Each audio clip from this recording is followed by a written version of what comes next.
Padre rico, padre pobre. Capítulo 2, lección 2. ¿Por qué impartir educación financiera? No se trata de cuánto dinero hagas, se trata de cuánto dinero guardas. En 1990, Mike tomó el control del imperio de su padre. Y de hecho puedo decir que está haciendo un mejor trabajo que su antecesor. Nos vemos una o dos veces al año en el campo de golf. Él y su esposa tienen más dinero de lo que podría uno imaginar. El imperio de mi padre rico está en las mejores manos y Mike a su vez está preparando a su hijo para que tome su lugar de la misma forma en que su padre nos preparó a nosotros. En 1994, a la edad de 47 años, me retiré. Kim, mi esposa, tenía 37. El retiro no significó dejar de trabajar, sino de ser capaces de bloquear cambios catastróficos no previstos, lograr que nuestra fortuna crezca de forma automática y que siempre esté un paso adelante de la inflación. Nuestros activos son suficientemente grandes para seguir creciendo por sí mismos. Es como plantar un árbol. Lo riegas por años y luego un buen día ya no te necesita. Sus raíces están bien arraigadas y ahora él puede darte su sombra para que la disfrutes. Mike eligió dirigir el imperio y yo retirarme. Cada vez que hablo sobre el dinero con diversos grupos de gente, suelen pedirme recomendaciones. ¿Cómo empiezo? ¿Qué libro me sugiere? ¿Qué debo hacer para preparar a mis hijos? ¿Cuál es su secreto para obtener éxito? ¿Cómo puedo generar millones? Y cada vez que escucho estas preguntas, recuerdo la siguiente historia. Los hombres de negocios más ricos. En 1923, un grupo selecto conformado por los líderes mejor posicionados y los hombres de negocios más ricos del país sostuvo una reunión en el Hotel Edgewater Beach en Chicago.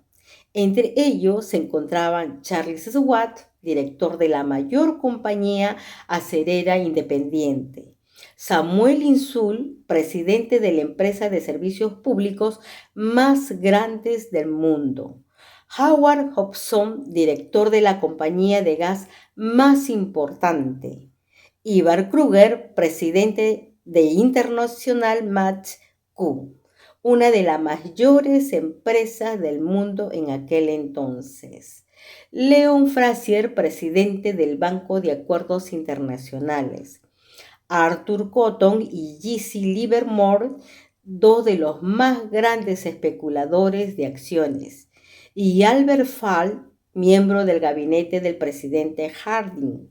25 años después, 9 de esos titanes terminaron su vida de la siguiente manera. Schwartz murió sin un centavo tras vivir 5 años con dinero prestado. Insull murió en la bancarrota en el extranjero. Y Kruger y Cotton también murieron estando en quiebra. Hobson se volvió loco. Whitney y Albert Full fueron liberados de prisión y Frazier y Livermore se suicidaron. Dudo mucho que alguien pueda explicar qué le sucedió a estos hombres en realidad. Si observas la fecha 1923, notarás que esto pasó antes del colapso de la Bolsa de Valores de 1929 y de la Gran Depresión. Hechos que, sospecho, tuvieron gran impacto en estos hombres y sus vidas. El punto es que actualmente vivimos cambios mucho más notables y rápidos que lo que experimentaron ellos. En mi opinión, en los años subsecuentes habrá muchos colapsos y estallidos que imitarán las subidas y bajadas que estos hombres enfrentaron. Por lo pronto, me preocupa que haya tanta gente enfocada en el dinero en lugar de en su educación. Si la gente está preparada para ser flexible, para mantener la mente abierta y para aprender, le será más fácil volverse cada vez más rica a pesar de la rudeza de los cambios. Pero si cree que el dinero resolverá los problemas, se enfrentará a muchas dificultades. La inteligencia resuelve los problemas y produce dinero, pero el dinero sin inteligencia financiera es dinero que desaparece pronto. La mayoría de la gente no comprende que en la vida no se trata de cuánto dinero hagas, sino de cuánto dinero guardes. Todos hemos escuchado historias acerca de ganadores de la lotería que eran pobres, se volvieron ricos y volvieron a ser pobres. Ganan millones, pero en muy poco tiempo vuelven a estar en donde comenzaron. O historias acerca de atletas profesionales que también obtuvieron millones siendo muy jóvenes y 10 años después están durmiendo debajo de un puente. Recuerdo muy bien la historia de un joven jugador de baloncesto que tenía muchísimo dinero hace un año. Hoy, a los 29, declara que sus amigos, su abogado y su contador robaron su dinero, por lo que se vio forzado a trabajar en un lavado de autos y a ganar el salario mínimo, en donde lo despidieron porque se negó a quitarse su anillo de campeonato mientras lavaba los autos. La historia se difundió a través de los noticieros de todo el país. Ahora el joven se encuentra apelando la decisión, argumentando privaciones y discriminación. Dice que el anillo es lo único que le queda y que si se lo robaran, lo destruiría por completo.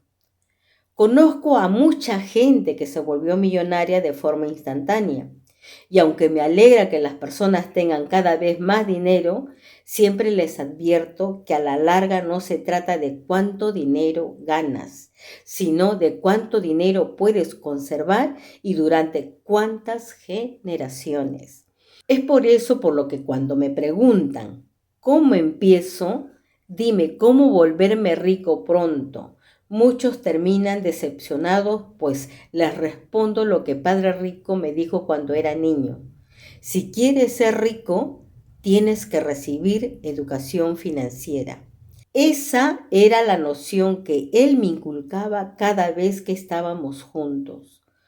Como ya lo mencioné, mi padre pobre insistía en la importancia de leer libros, en tanto que mi padre rico insistía en la necesidad de la educación financiera. Si vas a construir el edificio en Piri Stati, lo primero que tienes que hacer es cavar un agujero enorme y rellenarlo con materiales resistentes. Si vas a construir una casa en los suburbios, solo tienes que extender una placa de 6 pulgadas de concreto. En su deseo de volverse rica rápidamente, la mayoría de la gente trata de construir el Empire State sobre una placa de 6 pulgadas. Nuestro sistema escolar, creado en la era de la agricultura, continúa creyendo en casas sin cimientos. Los pisos sucios siguen de moda. Por eso los chicos se gradúan de la escuela prácticamente sin cimientos financieros. Un día, en el insomnio que los ataca en lo más interno de los suburbios, mientras viven el sueño americano, deciden que la respuesta a sus problemas financieros es encontrar la manera de hacerse ricos. Entonces comienzan la construcción de un rascacielos. Sucede rápido, por lo que muy pronto en lugar de un edificio en Piristati, lo que tenemos es la torre inclinada de los suburbios. Y en ese momento vuelven las noches de insomnio. Cuando Mike y yo llegamos a la edad adulta, pudimos elegir lo que deseábamos porque de niños nos enseñaron a construir cimientos financieros sólidos. Es posible que la contabilidad sea la materia más confusa y aburrida del mundo, Pero si quieres ser rico a largo plazo, tal vez también sea la más importante. La pregunta de Padre Rico era cómo enseñarles a dos niños una materia aburrida y confusa. La respuesta fue hacerla sencilla y enseñarla haciendo uso de imágenes. La gente rica adquiere activos. Los pobres y la clase media adquieren pasivos a los que consideran activos. Mi padre rico vertió una capa de sólidos cimientos financieros para Mike y para mí. Y como éramos niños, diseñó una manera sencilla de enseñarnos. Durante muchos años se dedicó a hacernos dibujos y utilizó pocas palabras. Mike y yo entendimos las imágenes, la jerga de la finanza y el movimiento del dinero. Más adelante, Padre Rico añadió los números. Actualmente, Mike puede realizar análisis contables mucho más complejos y sofisticados porque tiene que dirigir su imperio. Mi imperio es más pequeño y por eso no soy tan sofisticado. Sin embargo, ambos procedemos de los mismos cimientos. En las páginas siguientes te ofreceré una muestra de los sencillos dibujos que diseñó el papá de Mike para nosotros. Aunque muy simples, estas imágenes sirvieron para guiar a dos niños en la construcción de grandes cantidades de riquezas a partir de cimientos sólidos y profundos. Regla 1. Debes conocer la diferencia entre un activo y un pasivo y adquirir activos. Esto es lo único que necesitas saber si deseas ser rico. Es la regla número 1, es la única regla. La mayoría de la gente no tiene idea de cuán profunda e importante es, a pesar de lo absurdamente sencilla que suena. Casi todo mundo tiene problemas económicos porque no sabe cuál es la diferencia entre un activo y un pasivo. La gente rica adquiere activos. Los pobres y la clase media adquieren pasivos a los que consideran activos, solía decir Padre Rico. Cuando Padre Rico nos explicó esto a Mike y a mí, pensamos que bromeaba. Ahí estábamos los dos, casi a punto de ser adolescentes y todavía esperando el secreto para volvernos ricos. Y esa fue su respuesta. Era tan sencilla que hicimos una larga pausa para reflexionar. ¿Qué es un activo?, preguntó Mike. No te preocupes ahora por eso, dijo Padre Rico. Solo permítete asimilar la idea. Si puedes entender su simplicidad, habrá un plan en tu vida y esta será más sencilla en el aspecto financiero. Es tan simple que por eso mucha gente no entiende esta noción. ¿Quiere decir que lo único que necesitamos saber es qué son los activos y adquirirlos? ¿Y entonces seremos ricos?, pregunté. Padre Rico asintió, es así de simple. Si es tan simple, ¿por qué no todo mundo es rico?, cuestioné. Padre Rico sonrió, porque la gente no sabe la diferencia entre un activo y un pasivo. Recuerdo que también le pregunté, ¿por qué están tan confundidos los adultos? Si es así de sencillo, si es tan importante, ¿por qué no todo el mundo está interesado en averiguarlo? A Padre Rico solo le tomó unos minutos explicarnos qué eran los pasivos y los activos. Ahora que soy adulto, se me dificulta explicar el concepto a otros adultos. La sencillez de la idea elude a muchos porque fueron educados de una manera distinta. La gente recibió su educación de otros profesionales que estudiaron como banqueros, contadores, corredores de bienes raíces y asesores financieros, entre otros. La dificultad radica en pedirles a otros adultos que olviden lo que saben o que vuelvan a ser niños. A menudo, un adulto inteligente siente que es vergonzoso prestar atención a definiciones tan sencillas. Padre Rico creía en el principio de mantener las cosas simples. Usaba las siglas KISS, beso en inglés, y significaba Keep It Simple. Stupid o keep it, súper simple. Mantén las cosas simples, estúpido. Y por eso procuró que los conceptos fueran fáciles de entender para nosotros. Eso fue lo que hizo que nuestros cimientos financieros fueran tan sólidos. Pero entonces, ¿qué provoca la confusión? ¿Cómo puede la gente tergiversar algo tan transparente? ¿Por qué alguien compraría un activo que en realidad es un pasivo? La respuesta está en la educación básica. Y es que siempre nos enfocamos en la palabra educación y no en el término educación financiera. Lo que define si algo es un activo o un pasivo no son las palabras. De hecho, si en verdad deseas confundirte, busca las palabras activo y pasivo en el diccionario. Sé que la definición podrá sonar adecuada a un contador, pero para la persona promedio no tiene lógica. El problema es que nosotros, los adultos, somos demasiados arrogantes para admitir que algo no tiene sentido. Siendo niños, Padre Rico nos dijo, lo que define a un activo no son las palabras, sino las cifras. Si ustedes no pueden leer cifras, entonces tampoco podrán distinguir un activo de un agujero en el suelo. Un activo pone dinero en mi bolsillo, un pasivo saca dinero de él. En la contabilidad, decía Padre Rico, lo importante no son los números, sino lo que estos te dicen. Es como con las palabras. Las palabras por sí solas no son relevantes. Lo que importa es la historia que te cuentan. Si quieres ser rico, tienes que saber leer y entender los números. Esto fue algo que Padre Rico nos repitió 1000 veces. También insistió mucho en que los ricos adquieren activos y los pobres y la clase media adquieren pasivos. Ahora explicaré la diferencia entre activo y pasivo. La mayoría de los contadores y profesionales de finanzas discrepan de estas definiciones. Sin embargo, debo insistir en que estos sencillos dibujos fueron el principio de los sólidos cimientos financieros que recibimos Mike y yo. La parte superior del diagrama es un estado financiero, al que a menudo también se le denomina estado de pérdidas y ganancias. En él se miden el ingreso y el gasto, el dinero que entra y el que sale. La parte inferior del diagrama corresponde a un balance general. Se le llama así porque compara los activos con los pasivos. Muchas personas inexpertas en finanzas no conocen la relación que existe entre el estado financiero y el balance general, pero es fundamental entenderla.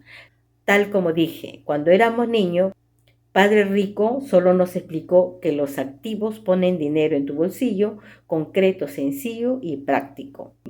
Ahora que se definieron los activos y los pasivos a través de imágenes, quizás sea más sencillo entender mis definiciones en palabras. Un activo es algo que pone dinero a tu bolsillo.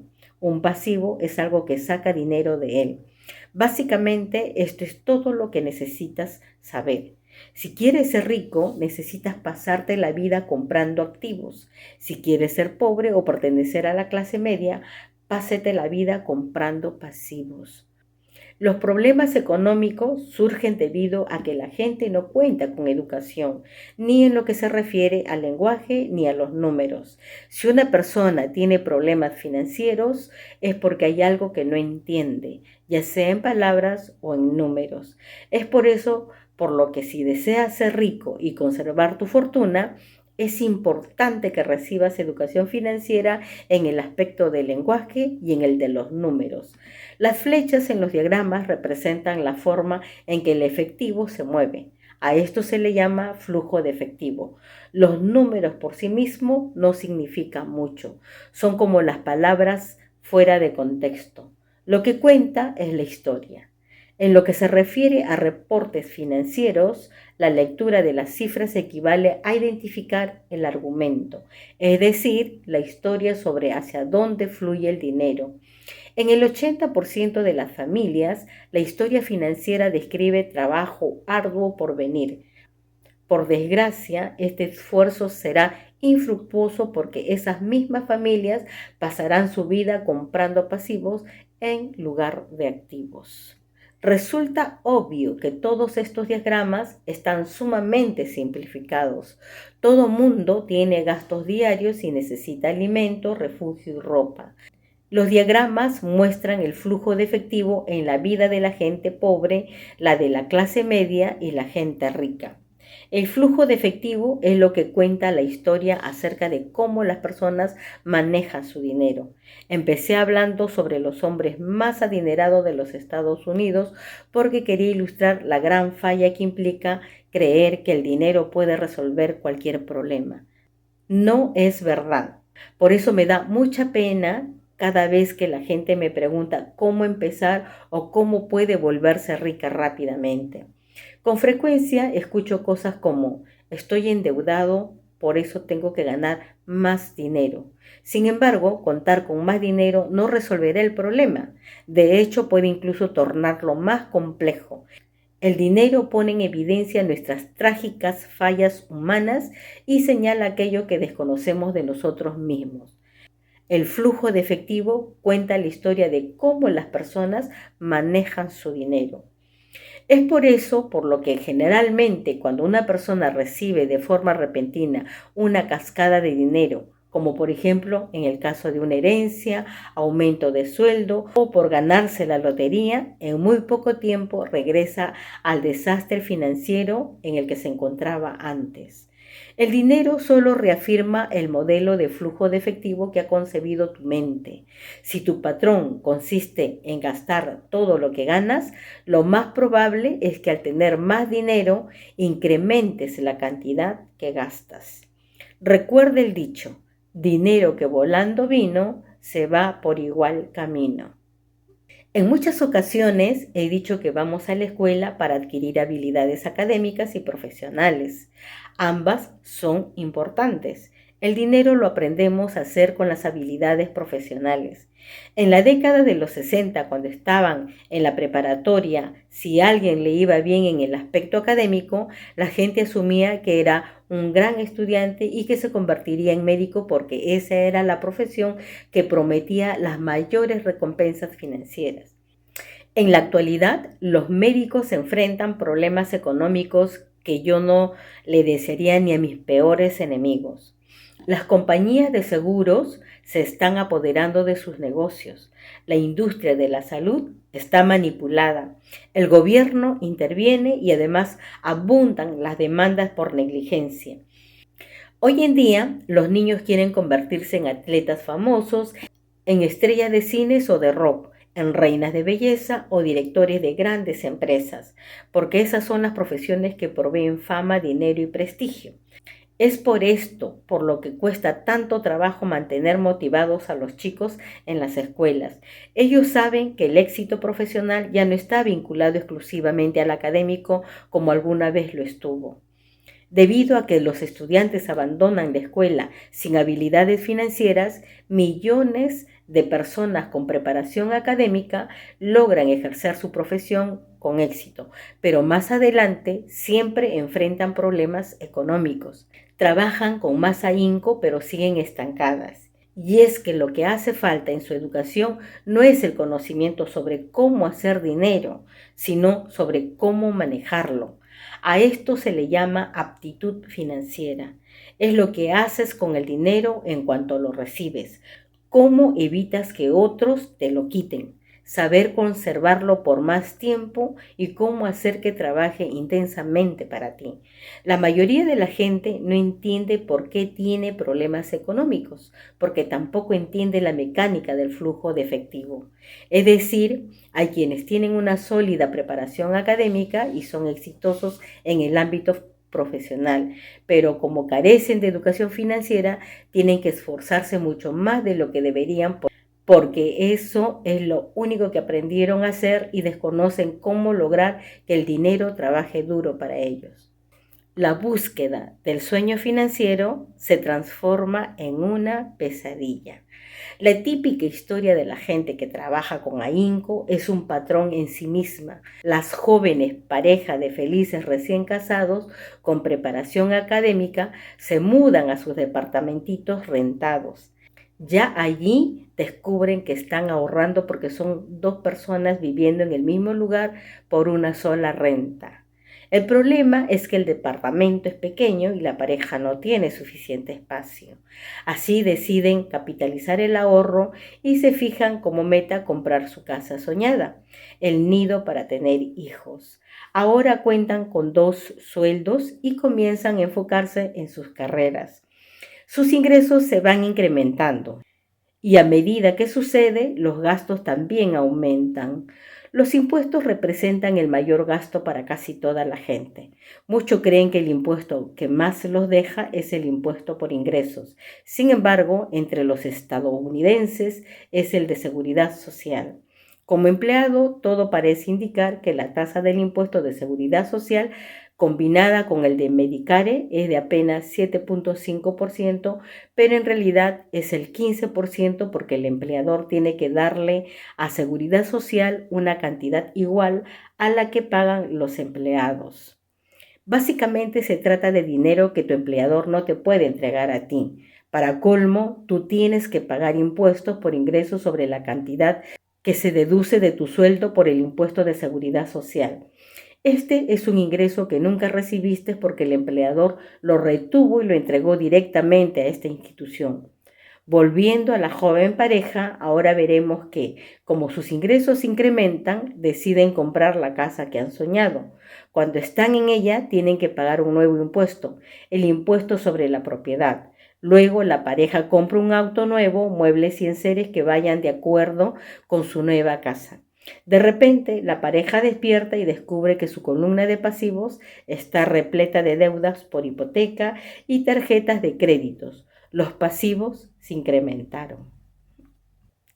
Ahora, los recién casados están atrapados en la carrera de la rata. En poco tiempo llega un bebé y tienen que trabajar más. El proceso se repite. Ingresos mayores generan impuestos mayores. A este fenómeno se le conoce en el inglés como bracket creep y significa que el ingreso está sujeto a más impuestos, pero no necesariamente implica mayor poder adquisitivo. Luego llega una tarjeta de crédito por correo. La pareja la usa, la pone hasta el tope. Luego reciben la llamada de una empresa de préstamos. Le dicen que su mayor activo, es decir, la casa que tienen, incrementó su valor. Debido a que el crédito de la pareja es bueno, la empresa les ofrece un préstamo para consolidación de deudas y les dice que lo más inteligente que pueden hacer es deshacerse de las deudas de mayor interés, por lo que deben saldar las deudas en tarjetas de crédito. Además, les explican el interés sobre la casa implica una deducción de impuestos. La pareja toma el consejo y paga las deudas con altos intereses de las tarjetas. Ambos respiran aliviados porque las tarjetas están cubiertas. Ahora metieron la deuda del préstamo personal a la hipoteca. Los pagos bajan porque extendieron la deuda a 30 años. Parece ser lo más inteligente que se puede hacer. Entonces, un vecino los invita a ir de compra porque hay una venta especial por el Día de los Caídos. La pareja promete que solo irá a ver, pero lleva la tarjeta de crédito por si acaso. A cada rato me encuentro a esta pareja. Los nombres y apellidos cambian, pero el problema económico es el mismo.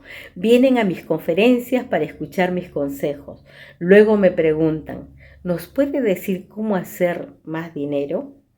No alcanzan a ver que su verdadero problema está en la forma en que eligen gastar el dinero que sí tienen. Todo es consecuencia de su nula educación financiera y de que no conocen la diferencia entre un activo y un pasivo. Tener más dinero rara vez es la solución a los problemas económicos. La inteligencia es la solución. Tengo un amigo que no deja de repetir la siguiente frase a la gente endeudada. Si descubres que estás atrapado en un agujero en la tierra, deja de cavar. Cuando era niño, a menudo mi padre nos decía que los japoneses estaban muy conscientes de 3 poderes: el poder de la espada, de la joya y del espejo. La espada simboliza las armas. Estados Unidos ha gastado billones de dólares en armas, por lo que ahora tiene una poderosa presencia militar en el mundo. La joya simboliza el dinero. Hay algo de cierto en el refrán.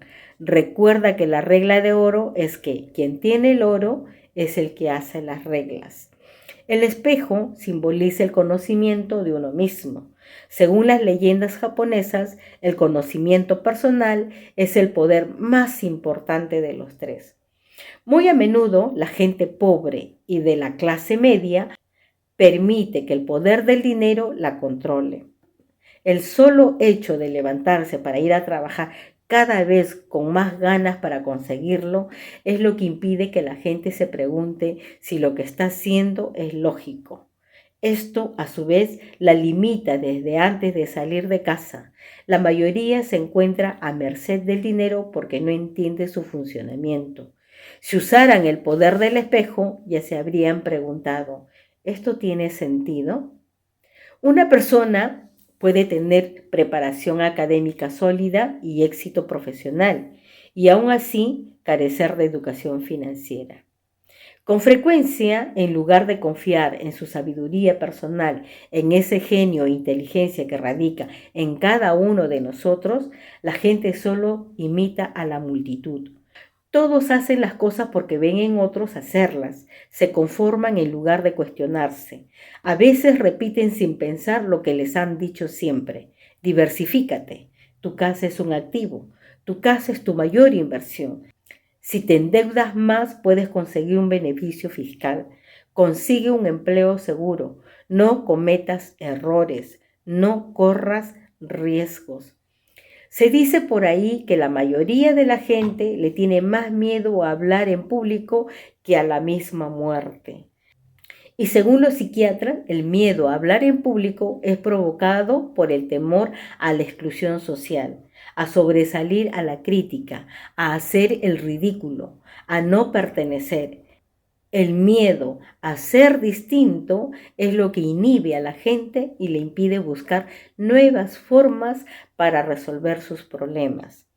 A eso se refería mi padre pobre cuando decía que los japoneses valoraban el poder del espejo por encima de los demás.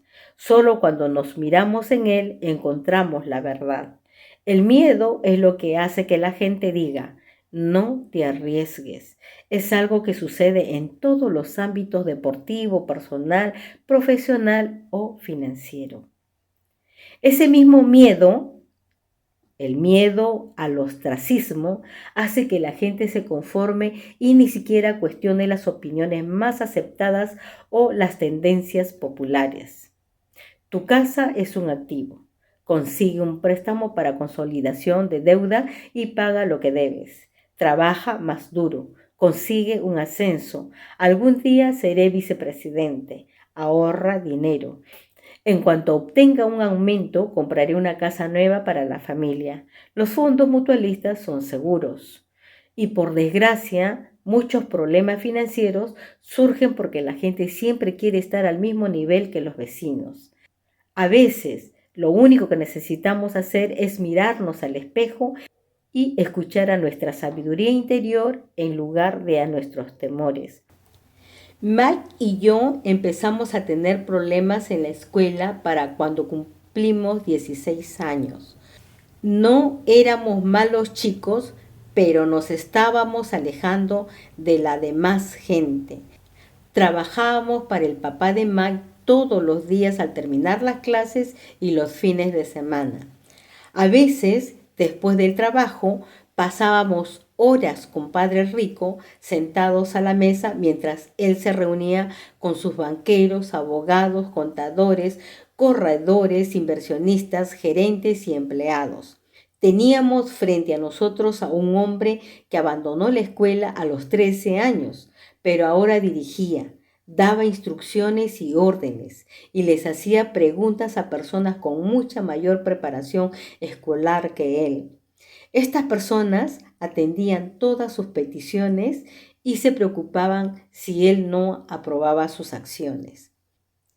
Era un hombre que no siguió a las multitudes, que llegó a sus propias conclusiones y que detestaba la frase tenemos que hacerlo de esta manera porque así lo hace todo mundo. Lo mismo le sucedía con no podemos. De hecho, si querías que hiciera algo, solo tenías que desafiarlo diciéndole, no creo que puedas. Mike y yo aprendimos más asistiendo a sus reuniones que en todos los años que pasamos en la escuela, incluyendo los que fuimos a la universidad. El padre de Mike no era una persona con preparación académica, pero tenía educación financiera y por lo mismo también tenía éxito. En muchas ocasiones nos repitió, una persona inteligente contrata a gente más inteligente que ella. Gracias a esta filosofía, Mike y yo tuvimos la oportunidad de pasar horas escuchando a gente brillante y aprendiendo de ella. También, debido a lo mismo, no pudimos obedecer el dogma tradicional que predicaban nuestros maestros y eso nos ocasionó problemas. Cada vez que el maestro decía, si no sacan buenas calificaciones, no les va a ir bien en el mundo real. Mike y yo arqueábamos las cejas cuando nos decían que debíamos obedecer procedimientos y no despegarnos de las reglas. Nos dábamos cuenta de que en la escuela no alentaban la creatividad. Fue entonces que empezamos a entender por qué Padre Rico nos decía que las escuelas estaban diseñadas para producir buenos empleados en lugar de buenos empleadores. A veces Mike o yo le preguntábamos a nuestros maestros de qué manera íbamos a poder aplicar en el mundo real lo que estábamos estudiando ahí, o por qué nunca hablábamos sobre el dinero y la forma en que funcionaba. A esta segunda pregunta casi siempre nos contestaba que el dinero no era importante, que si ejercíamos nuestra profesión con excelencia, éste llegaría por sí solo. Obviamente, entre más aprendíamos acerca del poder del dinero, más nos alejábamos de nuestros maestros y compañeros. Mi padre pobre nunca me presionó respecto a las calificaciones. No obstante, discutimos mucho acerca del dinero.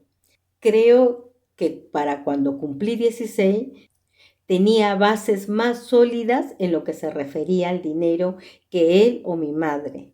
A esa edad ya podía llevar libros contables y entender de qué hablaban los contadores fiscales, abogados, corporativos, banqueros, corredores de bienes raíces e inversionistas, entre otros. Mi padre pobre, por otra parte, solo hablaba con otros maestros. Un día me dijo que nuestra casa era su mayor inversión, pero cuando le expliqué por qué pensaba que no era así, tuvimos una discusión bastante desagradable. El diagrama anterior ilustra la diferencia en percepción que había entre mi padre rico y mi padre pobre en relación con sus casas. Uno pensaba que su bien inmueble era un activo, el otro que era un pasivo. Recuerdo el día que dibujé el siguiente diagrama para mostrarle a mi padre pobre la dirección del flujo de efectivo. También le enseñé los gastos secundarios que implicaba ser dueño de una casa. Un inmueble de mayor tamaño significaba más gasto, por lo que el flujo de efectivo continuaba saliendo a través de la columna de gastos. Hasta la fecha, la gente continúa cuestionándome respecto a mi noción de que una casa no es un activo. Sé que para mucha persona una casa representa la mayor inversión de su vida y un sueño personal. Y sé que, naturalmente, ser el propietario de tu propia casa es mejor que no tener nada. Pero solo trato de ofrecer una alternativa a este dogma tan arraigado. Si mi esposa y yo fuéramos a comprar una casa más grande y ostentosa, sabríamos que no podríamos considerarla un activo. Sería un pasivo porque nos obligaría a dejar que saliera dinero de nuestros bolsillos. Pues bien, este es mi argumento. En realidad, no espero que toda la gente esté de acuerdo conmigo porque sé que una casa es algo que provoca emociones fuertes y cuando se trata de dinero, lo emocional tiende a disminuir la inteligencia financiera. Por experiencia personal, sé que el dinero tiene la capacidad de hacer que toda decisión se vuelva un asunto emotivo. En lo que se refiere a casas, la mayoría de la gente trabaja para pagar un bien inmueble que nunca llega a pertenecerle. Dicho de otra forma, casi todo mundo compra una casa nueva cada cierto tiempo y en cada ocasión incurre en un nuevo esquema de pago a 30 años para cubrir el anterior. A pesar que la gente recibe beneficios fiscales sobre los intereses por los pagos hipotecarios, también cubre todos sus otros gastos con dinero neto después de impuestos, incluso cuando ya terminó de pagar la hipoteca. Los padres de mi esposa se quedaron conmocionados cuando los impuestos sobre la propiedad de su casa se incrementaron hasta $1,000 al mes. Como eso fue después de que se retiraron, el aumento significó una gran carga en su presupuesto para el retiro. Al final se tuvieron que mudar. El valor de las casas no siempre sube. Tengo amigos que deben $1,000,000 por una casa que actualmente se vendería por una cantidad muchísimo menor. Las mayores pérdidas son las que se producen por dejar pasar oportunidades. Si tienes todo tu dinero vinculado a tu casa, tal vez te verás forzado a trabajar más porque tu capital continuará agrandando la columna de gastos en lugar de añadirse a la de activos. Es decir, el clásico patrón de flujo de efectivo de la clase media. Si una pareja joven colocara más dinero en su columna de activos desde un principio, los años de vejez le serían menos difíciles. Pero entonces los activos habrían crecido y estarían disponibles para cubrir gastos. Con mucha frecuencia, la casa en que uno habita solo sirve para un vehículo, para solicitar un préstamo hipotecario, para pagar los gastos que se van acumulando. En resumen, tomar la decisión de poseer una casa demasiado costosa en lugar de comenzar un portafolio de inversiones tiene sobre el individuo un impacto que se manifiesta en, por lo menos, las tres maneras siguientes. Pérdida de tiempo, tiempo en que otros activos pudieron aumentar de valor. Pérdida de capital adicional, que pudo invertirse en lugar de usarlo para pagar los altos costos de mantenimiento que están relacionados directamente con la casa. Pérdida de educación. Con frecuencia la gente incluye su casa, sus ahorros y sus planes de retiro en la columna de activos. Como no tiene dinero para invertir, sencillamente no lo hace. Lo anterior implica que nunca acumule experiencia en inversiones y por eso la mayoría de las personas nunca llega a ser lo que en el ámbito financiero se conoce como inversionista sofisticado. Para colmo, las mejores inversiones se las ofrecen en primer lugar a los inversionistas más experimentados, quienes a su vez se las venden después a la gente que no le gusta correr riesgo. A pesar de todo, lo anterior no significa que no debas comprar una casa. Lo que quiero decir es que debes entender la diferencia entre un activo y un pasivo. Si yo quiero una casa más grande, entonces primero debo adquirir activos que generen el flujo de efectivo para pagarla. El estado financiero personal de mi padre pobre es reflejo de la vida de una persona que terminó atrapada en la carrera de la rata. Su gasto se equipará a su ingreso y eso le impide guardar lo suficiente para invertir en activos como resultado. Los pasivos siempre son mayores. El diagrama que aparece a continuación a la izquierda muestra el estado financiero de mi padre. Una imagen vale más que 1,000 palabras. Aquí se muestra que sus ingresos y sus gastos son equivalentes y que sus pasivos son mayores que sus activos.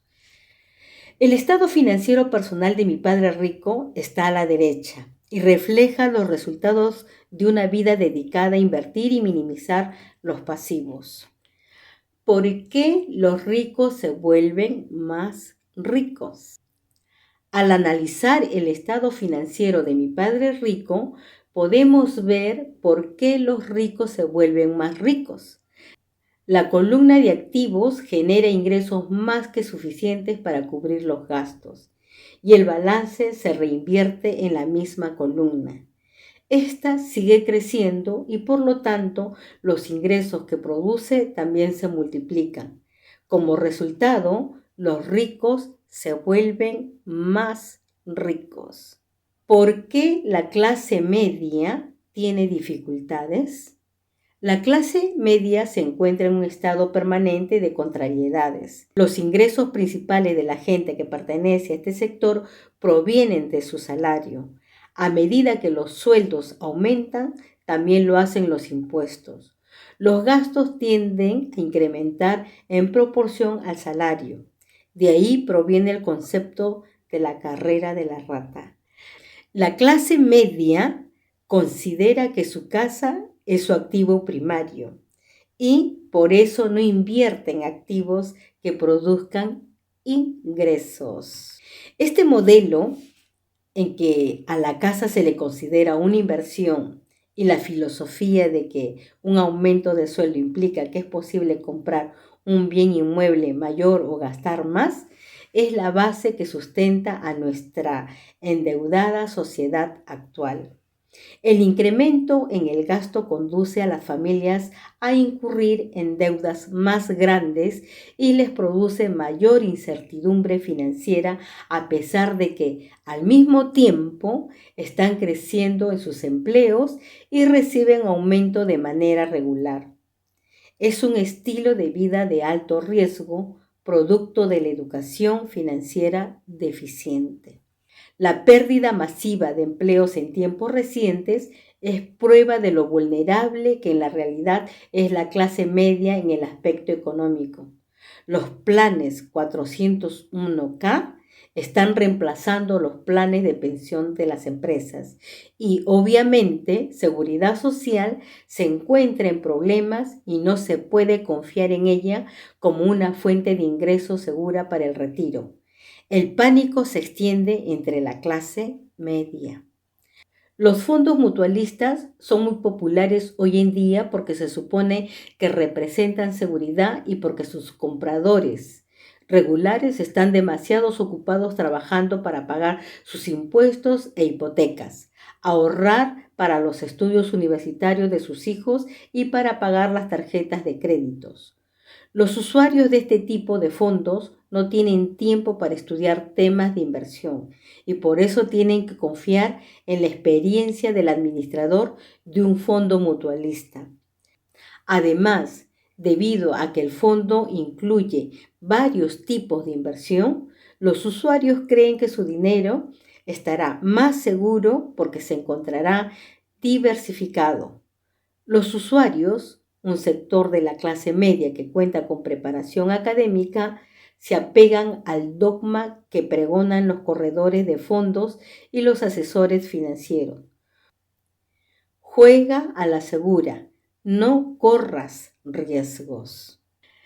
Pero en el fondo, la verdadera tragedia es que la falta de educación financiera genera los riesgos que enfrenta la gente promedio de la clase media. Estas personas tienen que jugar a la segura porque su situación financiera siempre es, en el mejor de los casos, endeble.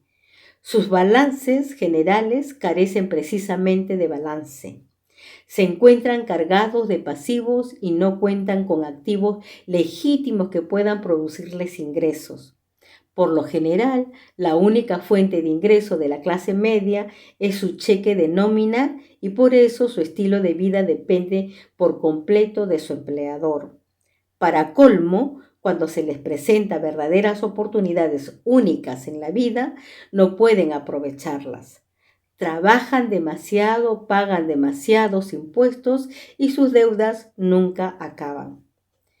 Como mencioné al principio de esta sección, la regla más importante es saber cuál es la diferencia entre un activo y un pasivo. En cuanto logres entenderla, concentra tus esfuerzos en adquirir activos que generen ingresos. Esa es la mejor manera de iniciar el camino hacia volverse rico. Si continúas haciéndolo, tu columna de ingresos crecerá. Mantén los pasivos y los gastos al mínimo para que tu dinero esté disponible y puedas seguir vertiendo activos en la columna correspondiente. En muy poco tiempo, la cantidad de activos que manejes será tan grande que estarás en posibilidad de contemplar inversiones de un grado de especulación mayor. Inversiones que podrías tener retornos del 100% al infinito. Inversiones de $5,000 que en poco tiempo se convertirán en 1,000,000 más. Esas inversiones a las que la clase media llama demasiado riesgosa. Recuerda que para la gente que cuenta con educación financiera, invertir no implica riesgos tan grandes. Pero si solo haces lo que los demás, seguramente obtendrás el siguiente panorama. Estado financiero.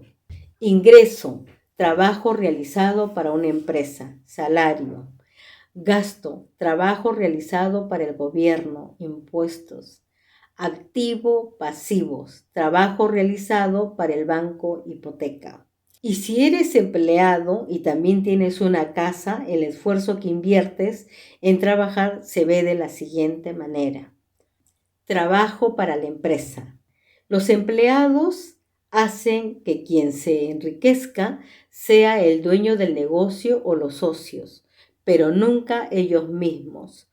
Tu esfuerzo servirá para acrecentar el éxito y la cantidad de dinero que estará disponible para el retiro del dueño. Trabajo para el gobierno.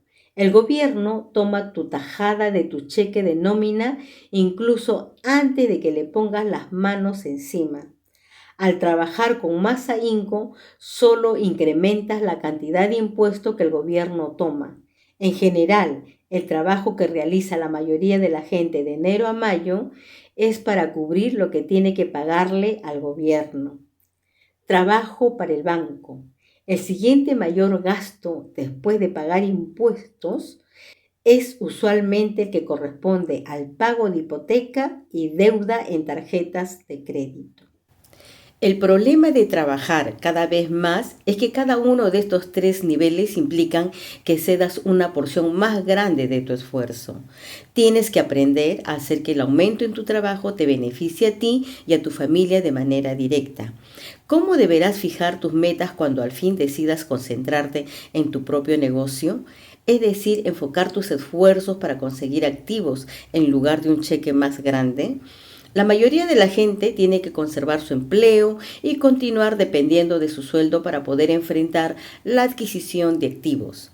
Y a medida que crezcan los activos, ¿cómo se medirá el alcance del éxito obtenido? ¿Cómo puede saber una persona que ya es rica, que ya alcanzó la riqueza? Además de tener mis propias definiciones para los conceptos activos y pasivos, también tengo una noción específica de la riqueza. En realidad, la tomé prestada de un hombre llamado R. Buckminster Fuller. Algunos lo consideran un charlatán y otros un genio. Hace varios años causó controversia entre los arquitectos porque solicitó una patente para algo a lo que llamó domo geodésico. En su solicitud, por cierto, Fuller también mencionó algo acerca de la riqueza. Al principio parecía un poco confuso, pero al seguir leyendo empezaba a sonar lógico. La riqueza es la capacidad de una persona para sobrevivir cierta cantidad de días a futuro. O dicho de otra manera, si dejara de trabajar hoy, ¿cuánto tiempo podría sobrevivir? A diferencia del valor neto, es decir, de la diferencia entre tus activos y tus pasivos, que con frecuencia se caracteriza por incluir los objetivos inútiles, más costosos y las opiniones acerca de lo que valen las cosas, esta definición de riqueza nos da la oportunidad de desarrollar una forma de medición verdaderamente precisa. En este momento yo podría medir y saber en dónde me encuentro en relación con mi objetivo de volverme independiente en el aspecto económico. A pesar de que el valor neto de una persona a menudo incluye activos que no producen efectivo, como artículos que compraste alguna vez y ahora están empolvándose en el garaje, la riqueza mide cuánto dinero está produciendo tu propio dinero y, por tanto, cuál es la capacidad de supervivencia financiera. La riqueza es la medida del flujo de efectivo en la columna de activos comparada con la de la columna de gastos. Usemos un ejemplo. Digamos que en mi columna de activos tengo un flujo de activo de $1,000 al mes y que mis gastos mensuales ascienden a $2,000. ¿Cuál es mi riqueza? Volvamos a la definición de Buckminster Fuller. ¿Cuántos días puedo vivir de aquí en adelante de acuerdo con esta medición? Si considero meses de 30 días, entonces tengo un flujo de efectivo suficiente para medio mes. En cuanto logre tener un flujo de efectivo mensual de $2,000 proveniente de mis activos, entonces podré considerarme una persona con suficiente dinero. Así pues, aunque todavía no sea rico, sí tengo lo necesario para vivir. Ahora cuento con ingresos mensuales, producto de mis activos, que cubren los gastos por esa misma cantidad de tiempo. También observa que en este punto ya no dependo del sueldo. Me enfoqué en construir una columna de activos que me hiciera independiente en el aspecto económico. Y lo logré. Si en este momento renunciara a mi trabajo, podría cubrir mis gastos mensuales con el flujo de efectivo que generan mis activos. Mi siguiente objetivo sería reinvertir el exceso de flujo de efectivo en la columna de activos. Entre más dinero va a esa columna, más crece esta. Asimismo, entre más crecen mis activos, más incrementa el flujo de efectivo. Y siempre y cuando mantenga mis gastos por debajo del flujo de efectivo proveniente de dichos activos, seguiré siendo más rico cada vez y obtendré más ingresos de fuentes que no tienen que ver con el trabajo físico que desarrollo todos los días. Si en este proceso de reinversión continúa, entonces estaré en el camino de volverme rico. Recuerda lo siguiente: los ricos compran activos, los pobres solo incurren en gastos. La clase media compra pasivos que cree que son activos. Entonces, ¿cómo empiezo a enfocarme en mi propio negocio para dedicarme solo a él? ¿Cuál es la respuesta? Escucha al fundador de McDonald's en el siguiente capítulo.